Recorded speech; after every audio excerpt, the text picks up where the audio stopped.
going back to people running around with their hair on fire, why aren't these fundamentals already addressed? And I think in the large organizations that you and I work with, these seemingly simple things require the effort of a Middle Eastern peace treaty to try to get consensus between sales and supply chain on service levels, or between supply chain and manufacturing on batch sizes. And because they're difficult to change, nobody's going to take the initiative to do it, and they're ignored. Welcome to Speaking of Supply Chain. I'm Christine Barnhart, Head of Industry Engagement and Alliances at MEBOK, and I am your host today. This is where we go beyond the buzzwords to unpack what actually drives performance in supply chain. Today, we're going to talk about planning and why, despite all the investments in system, data, and new AI, it still is not delivering consistent results. So, most organizations, in my opinion, do have a planning problem. But what we're seeing is that, in my opinion, as well, they're trying to solve it in the wrong way. So they're chasing the next shiny object, new platforms, advanced capabilities, AI, without fixing what is fundamentally wrong, in their architecture and underneath their planning organizations. As a result, planning is not translating into performance. So I'm super excited to have a very special guest today, which is Dan Kogan from Solventure. He is an industry leader in supply chain. Dan, welcome. So happy to have you. Would love for you to introduce yourself to the audience. Yeah, well, first of all, thanks, Christine, for having me on the podcast. We've probably known each other for about 6 months now. And maybe it's to the benefit of your audience that we bring some of our otherwise private conversations out from behind closed doors. I know it sounds like a spicy episode already. That's my hook. So keep listening, everyone. I love it. I love it. So, Ian, tell us your background and what you're doing these days. Yeah, so really quickly, I've got about 2 decades of experience across industry, consulting, technology, all of that time in supply chain, and even dabbling a little bit in academia these days as well. Today, in my role at Solventure, I'm responsible for developing our solutions portfolio. And that includes things like expanding and maturing our service offerings, maintaining key partnerships like the one between our companies, and also occasionally rolling up my sleeves and getting my hands dirty on some of our key engagements. So I'm really it's a combination of working in the business and also on the business, and I wouldn't want it any other way.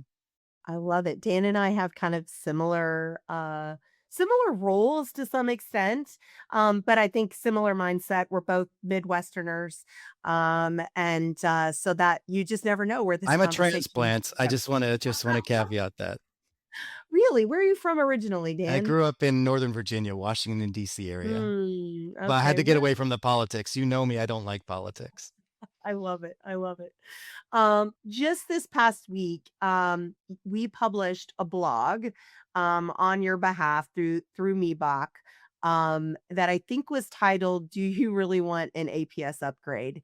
Tell me about the blog and why do organizations instinctively say yes to an APS upgrade? Yeah, this one's a fun one. I think I really wore my heart on my sleeve when I was writing that blog. I think I just look at it. It's so cliche to complain about your advanced planning system, your APS, right? The user is never going to blame themselves for lack of knowledge. The IT team is never going to self-implicate for poor data integration. The management team is never going to point the finger at themselves for broken processes. So it must be the APS, right? And it's super easy to lump everything under this umbrella of technology and just push that easy button. But I think that's when we really need to have a hard look in the mirror, if you will. Um, there's definitely some outperforming vendors in the technology landscape, but if you look at what's really happening, it's quite commoditized. I think that probably there are some vendors that offer specialized features that speak to a certain percentage of their users, but 80% of the functionality is going to be common across all the vendors and effectively works for anybody who's manufacturing, right? Yeah, no, I mean, I think I'm seeing the same thing. So the issue isn't that companies don't have a planning system, it's that those systems and the processes around those systems aren't driving decisions that, either are being executed or can be executed, right? So it like the plans don't reflect what's actually executable, what the operational reality is, or the data is not very great, right? And there's like this lack of trust and ownership. Is that really what you're talking about here? Yeah, I think there's so many things to unpack there. Do the plans match operational reality? I think just thinking back, like until port congestion during COVID, when was the last time anyone reviewed their sourcing lead times? And how many times has it been done since then? And I'm an academic. I already admitted that. So I think just an example is anytime there's a company that's struggling to balance their production efficiency with inventory, I always bring the model of economic order quantity. And the general response is, "Oh yeah, EOQ, that's a cute theory, but it's just a theory." You're like, "Well, correct, it is a framework, but let me ask you, how are you setting your lot sizes today?" And there's a lot of, well, our plant manager did that unilaterally back in 1995, and we haven't really adjusted it since. And so, yes, this EOQ is a cute theory, but maybe theory is a good starting point there. Right. No, no, it's funny. And I think one of the things you said in your blog was something to the effect of you're not running on your planning system, you're running around it. And honestly, that image of people kind of with their hair on fire, I can say that because I'm a redhead, right? Where you're utilizing spreadsheets, you're jumping from meeting to meeting because everything is broken, right? So I think that's the reality that people are living with today. I think it's more companies than not. Just going back, it's fashionable to complain about your APS, and you go back to that easy button. And I think savvy executives do it intentionally, and I think there's also less than savvy executives that kind of do it unwittingly.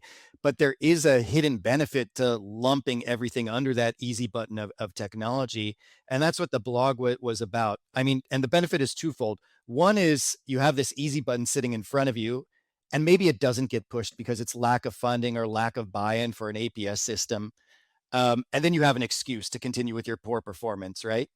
But I think then the other thing is that if the easy button does get pushed, the APS implementation is going to act as a forcing function to clean up all of the issues that were truly the root cause. And in that latter case, the ends justify the means. Well, I think it can act as a catalyst to clean up the things that were wrong. I think often it doesn't, unfortunately, because we buy a new tool, but we still don't fix the foundational issues and the process issues. And I see a ton of companies, they recognize that they have a problem, right? And then they're jumping straight to, I need a new platform or I need some fancy AI tool. And I've said this repeatedly. One of the things that I think is happening is technology is delivering on its promise to make decisions faster. Unfortunately, we have the wrong data, we have the wrong processes, so we're just driving to a wrong answer faster than what we drove to a wrong answer maybe 5 to 10 years ago. I mean, is that consistent? Doing dumber things faster, right? Mhm. I think it's always about the chasing the bright, shiny new object, and it's going to be the next savior, so that we don't have to roll up our sleeves and do any real work, right? Everybody's always chasing that. But I think that, most of the value actually comes in doubling down on fundamentals. Again, just examples. Hey, do we need to reconsider our service levels? Do we need to review our batch sizes? And I'm not just talking about does the data exist, but actually scrutinizing whether those parameters reflect what needs to be happening to drive the performance of your business. And I think maybe going back to people running around with their hair on fire, why aren't these fundamentals already addressed? And I think in the large organizations that you and I work with, these seemingly simple things require the effort of a Middle Eastern peace treaty to try to get consensus between sales and supply chain on service levels, or between supply chain and manufacturing on batch sizes. And because they're difficult to change, nobody's going to take the initiative to do it. And they're ignored. And often ignoring them for 1 or 2 years becomes 5 or 10 years. But again, these are the parameters that are really driving your business performance. Right, if you order too much, you carry too much inventory, finance is complaining at you that you have too much inventory. If you order too little or you don't order frequently enough, then you're expediting or you have out of stocks. And I think that fundamentally, there's a lot of people running supply chains these days that don't understand how those dots all connect, right? They don't understand that how often I order and the size of the material that I order has an impact on my inventory and my service. And beyond that, I think we have a lot of really crappy data, right? And I think operational data is actually pretty good, right? We're recording, where an order goes and how long it took to get there, but then it's not getting back into master data. And so when you talked in your blog about the swamp, right? Were you thinking more master data or more operational data?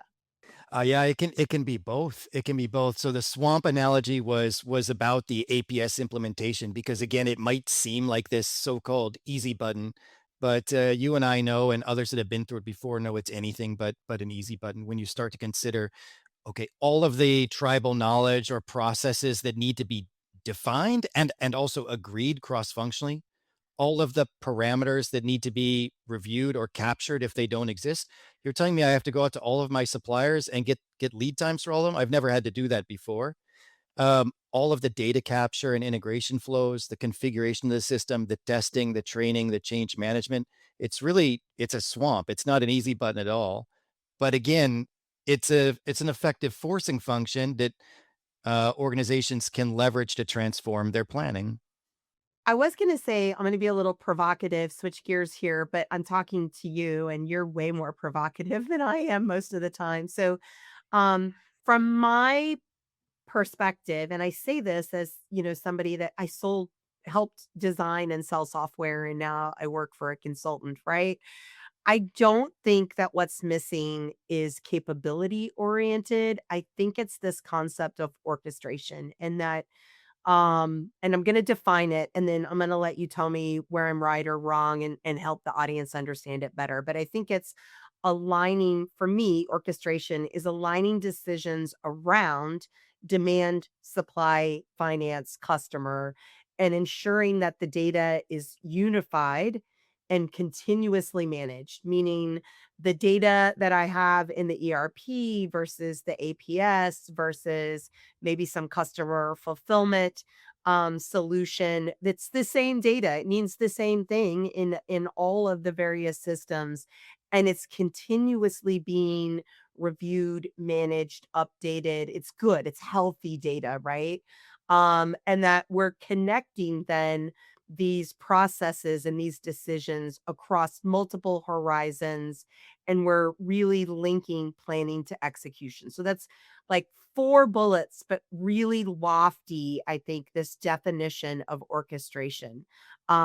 So, like, what's your definition of orchestration and, like, where have I missed the mark? No, I like yours quite a bit. I think it's interesting when you talk about integrating the different planning horizons. I just spoke last week with a $5 billion manufacturer, and they have a demand forecasting system that's already in place.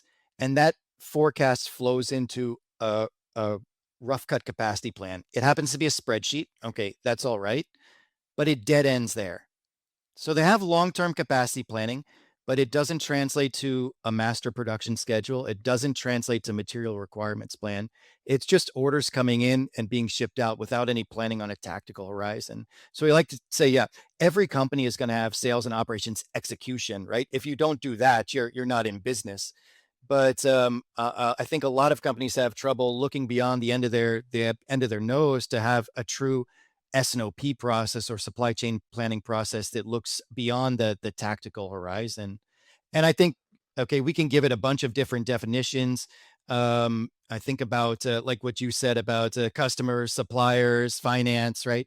You can also think about it maybe from an internal view, people, processes, tools, and data. But the purpose of a system is what it does. And if you're not getting the performance you want, you need to change the system.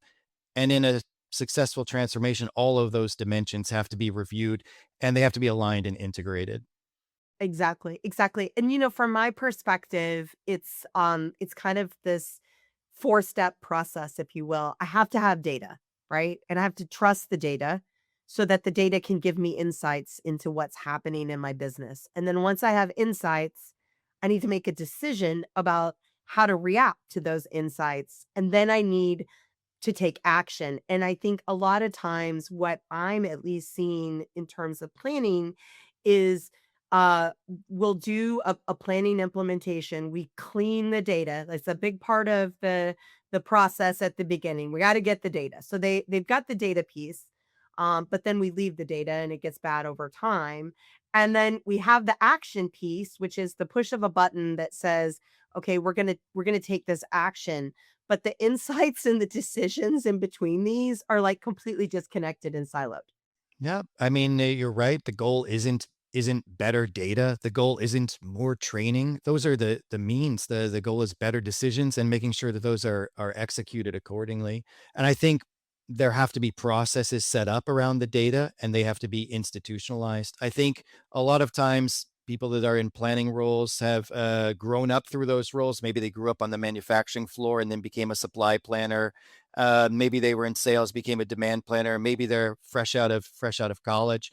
But I see a lack of systems thinking about the supply chain. And if I think if everybody had just a little bit more knowledge or perspective from that angle, that we'd be better off. So, I mean, for the audience and people listening, we've kind of poo-pooed on, don't do an APS upgrade. And I don't think that's really what we're saying. I think I would challenge you to say, give some guidance. When can an upgrade or a new implementation create value? Yeah, it's interesting. At Solventure, we work with clients that have their own homegrown systems and are ready to move to a more off-the-shelf system. We have clients that are looking to upgrade. It depends on the industry that you're in and the circumstances, and sometimes these decisions take a long time to materialize. Again, I think we're now in 2026. We're still dealing with decisions that were made post COVID when things got volatile and people said, "Oh, I can no longer be backwards looking. I need to be forwards looking. I need a better demand forecasting process. I need better supply planning systems." So some of those decisions are now just coming to fruition 5 and 6 years later, just because of the sales cycles and the budget required. But I think we can acknowledge that things are becoming more volatile. It's not just because of call it exogenous events that are happening in our global geopolitical systems and things like that, but a lot of times consumer companies are having proliferation of their product portfolio. So there's a lot more mixed variability, there's a lot more volume variability. So if there are changes in your business, either because of external events or because your product and your business model is changing, again, think about omni-channel as well as a catalyst. These are triggers that maybe you need to make sure that you have the right process in place and that they're supported by the right tooling and the right data. It's so funny to me. I'm going to push a button here. I think I've seen so many companies, so many people jump to demand. If I could just predict demands better, right? And they've made huge investments, often with a lack of thinking about the supply side. And on the supply side, if I could just cut a day or 2 out of my decision process, if I could just, trim the lead time, if I could get it to market more reliably, I don't have to have as good of a demand signal, right? Because I'm able to react faster. I'm able to be more flexible. I'm able to be more agile. So I actually get really frustrated when I hear people talking about planning and we talk demand, demand, demand, and we don't talk about supply and supply variability and how we reduce supply variability. I mean, is that just me? Is that just my pet It's peeve not. or At least from my perspective, I think for a while now, the pendulum has swung towards overinvestment in prediction at the expense of preparation. And I use that term a little bit generically, but it could be preparation on the supply side in terms of safety stock inventories and things like that nature, lead times that you recommend.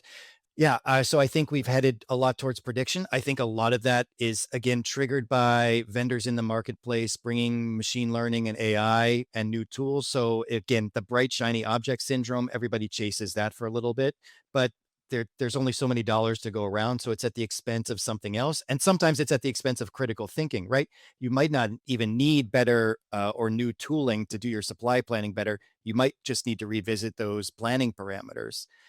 Um, but yeah, I think it's a balancing act between prediction and preparation. And yeah, you have some industries like spare parts that it doesn't matter how well forecasting is not going to solve the problem here, right? It's got to be on the supply side. Yeah, I mean, my key takeaway, I think, for folks would be, start with what is the problem that you're trying to solve? What are you trying to have better service? Are you trying to reduce cost? Are you trying to bring, more items to market quicker? Like whatever the problem or problems are, I think you have to start there and then you have to figure out, well, what are the decisions that I need to make in order to enable that? And what is the data? Like it's like peeling back the onion, right? Like starting with the customer, kind of working your way back and where do I not have alignment? Where does data not reflect reality? I think that that's where people really need to start. They don't need to start with, "Oh, I'm gonna go out and buy a new tool," or, "Oh, I'm gonna go out and buy this fancy, agentic, bolt on or whatever," because look, and I love technology. I'm an early adopter. We've talked about, like, I live in the Midwest in a not very big city and I have an EV, right? Like I can prove that I'm not opposed to technology, but I think that we're fundamentally not looking at the problem appropriately. Yeah, data is at the foundation there, so you can layer on all the technology that you want on top of that. But pardon my French, but if your data is crap, it's not gonna drive the right planning decisions. So yeah, it's at the foundation of everything, and it has to be correct. Otherwise, you've got a crack in that foundation. That's something unique that Solventure has really come to market with, right? Like this concept of data health and data performance and how does that work?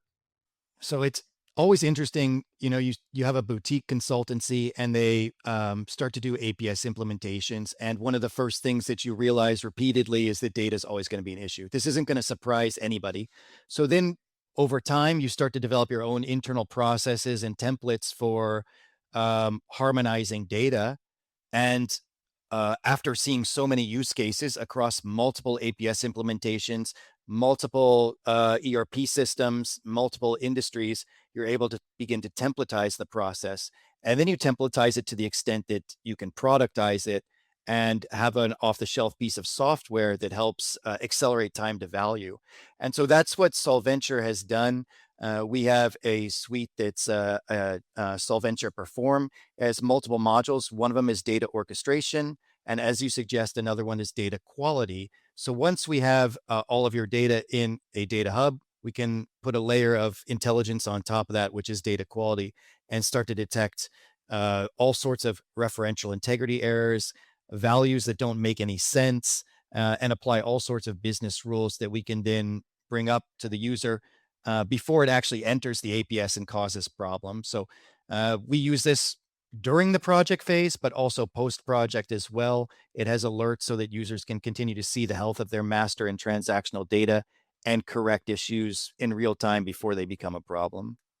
In full transparency to the audience, this is what interested me so much about Solventure when I came into the MEBOK organization is as somebody that had led, multiple planning implementations and planning transformations, we were always starting with the data, but then over time, the data would be awful again. And it was like, how do I maintain the integrity of the data and then beyond that, as I'm getting new tools or maybe I'm doing mergers and acquisitions and I'm bringing, new pieces into my business, it just felt like I was starting from scratch every time trying to integrate data and make sure data was good. And that's really what this solution kind of helps to solve, correct?